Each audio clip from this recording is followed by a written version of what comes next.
ఈరోజు మా మిత్రులు బంధువులు సరదాగా హైదరాబాద్ తీసుకొచ్చినప్పుడు నేరా సెంటర్ చూద్దామంటే నేను రావటం జరిగింది. నిజంగా ఇక్కడ ఈ యొక్క నేరాకి సంబంధించి చక్కని బిల్డింగ్ రూపకల్పన చేశారు.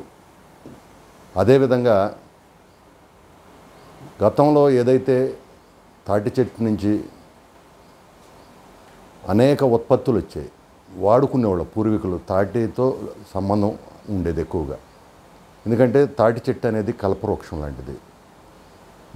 గాంధీ మహాత్ముడు కూడా మీ గ్రామంలో ఉన్న తాటి చెట్లు మీరు ఉపయోగించుకున్నట్లయితే మీ అవసరాలన్నీ కూడా తీరతాయని చెప్పాడు మహానుభావుడు. ఇవాళ ఇక్కడకు వచ్చినప్పుడు నేరా చూసాం. నేరా అంటే ఏంటి? తాటి చెట్లలో ఉండేటువంటి తాటికాయలు ఏవైతే ఉండేవో దాంట్లో ఉండే వాటరే నేరా.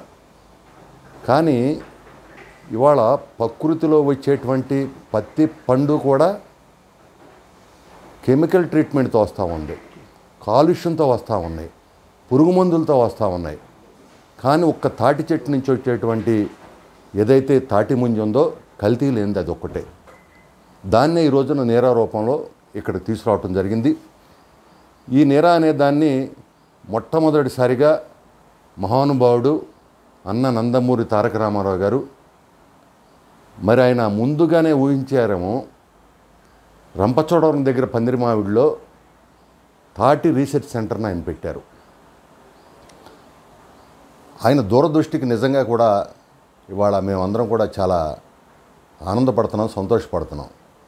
దాన్ని నారా చంద్రబాబు నాయుడు గారు 2015లో ఈ యొక్క నేరాన్ని ఆ రోజుల్లోనే ఆయన ఈ ప్రపంచానికి చూపించారు. నేరాన్ని ఇవాళ నేరా వల్ల ఎన్నో ప్రయోజనాలు ఉన్నాయి. ఎందుకు చెబుతున్నానంటే ఇవాళ వచ్చేటటువంటి ప్రతి పండు, యాపిల్ కావచ్చు, తర్వాత అరటి కావచ్చు, అనేక పళ్ళన్నీ కూడా ఇవాళ కెమికల్తో వచ్చేస్తూ ఉన్నాయి. మా తోటలవల్లూరు ఏరియాలో మేము అరటి పండిస్తాం, కానీ దురదృష్టవశాత్తు దాన్ని పండించాలంటే కెమికల్ కొట్టి పండిస్తున్నాం. కాబట్టి ఇవాళ తాటిని ఆదరించాల్సినటువంటి అవసరం ఇవాళ ఉంది.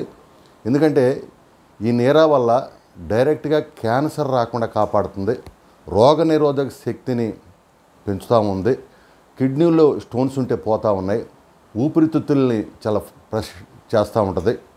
ఈ విధంగా ఆరోగ్యానికి సంబంధించి 9 రకాల సమస్యల్ని మొత్తం ఆల్ ఇన్ వన్ లాగా ఈ నేరా పనిచేస్తుంది.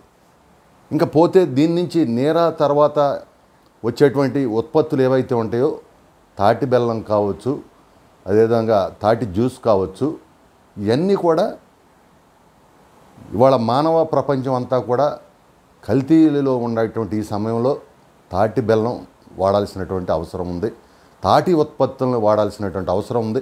ఇవాళ చూడండి, ఇక్కడ అన్ని రకాల ఐటమ్స్ని తాటి చెట్టు ఆకుతో చూడండి, అక్కడ దండలు ఉండే, ఇంట్లో వేసుకునేటువంటి దండలు ఉండే, బుట్టలు ఉండే, అదేవిధంగా ఏ రకంగా కావాలంటే అసలు ఇక్కడ లేని సమస్తం కూడా మొత్తం కూడా తాటితో ఇక్కడ తయారు చేశారు. చాలా బాగుంది.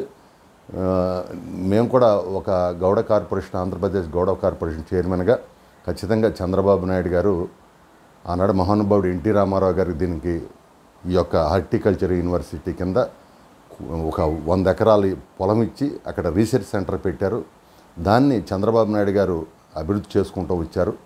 ఇప్పుడు మళ్ళీ దీన్ని ఒక వినూత్న రీతిలో, ఎందుకంటే మారుతున్న కాలానికి అనుగుణంగా ఖచ్చితంగా చంద్రబాబు నాయుడు గారి దృష్టిలో పెట్టి మేము కూడా ఆంధ్రప్రదేశ్లో చాలా పెద్ద ఎత్తున ఈ యొక్క నేరా కావచ్చు తాటిని ముందుకు తీసుకెళ్తామని తెలియజేస్తూ, మరి ముఖ్యంగా గౌడ జాతి అంటే కళ్ళు నుంచి వచ్చినటువంటి జాతి.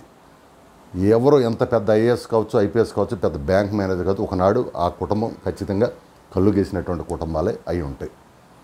ఇవాళ వాళ్ళని కూడా ఇవాళ వాళ్ళ సంక్షేమాన్ని, ఎందుకంటే ఒక పరిశ్రమల్ని ఇది ఒక పరిశ్రమలాగా తీసుకెళ్లాల్సిన అవసరం ఉంది. ఎందుకంటే ఇవాళ ఆంధ్రప్రదేశ్లో అయితే ఇవాళ నారా లోకేష్ గారు 20 లక్షల ఉద్యోగాలు కల్పన చేస్తూ ఉన్నారు. దేశాలకు వెళ్ళి పరిశ్రమలు తీసుకొస్తూ ఉన్నారు. అందులో భాగంగా మేము ఆయన దృష్టిలో కూడా పెట్టి ఒక చిన్న పరిశ్రమలాగా వీటిని ప్రోత్సహిస్తాం. ఇప్పటికే మేము రాష్ట్రంలో కొంతమందిని గమనించాం. తాటి బెల్లం కొంతమంది తయారు చేస్తున్నారు, నేరా చేస్తూ ఉన్నారు. వీళ్ళందరినీ కూడా ఎంకరేజ్ చేస్తాం. రాబోయే రోజుల్లో పెద్ద ఎత్తున ఈ యొక్క వ్యవస్థని ముందుకు తీసుకెళ్తాము. గతంలో ఎంతోమంది ఈ రాష్ట్రంలో ఉమ్మడి రాష్ట్రంలో ఉన్నప్పుడు డాక్టర్ సర్దార్ గౌతులచ్చన్ గారు కావచ్చు, బొమ్మగాని భిక్షం గారు కావచ్చు, దేవేంద్ర గౌడ్ గారు కావచ్చు, అనేక మంది పెద్దలు ఈ యొక్క వృత్తిని ఆ రోజున ప్రోత్సహించారు. దాన్ని ముందుకు తీసుకెళ్ళాలంటే ఆనాడు పరిస్థితులు ఆ విధంగా ఉంది. కానీ ఇవాళ ఒక పరిశ్రమలాగా దీన్ని తీసుకెళ్లాల్సినటువంటి బాధ్యత మరి కార్పొరేషన్ చైర్మన్గా మా మీద కూడా ఉంది కాబట్టి మేము ఆ విధంగా చేస్తామని తెలియజేస్తున్నాం.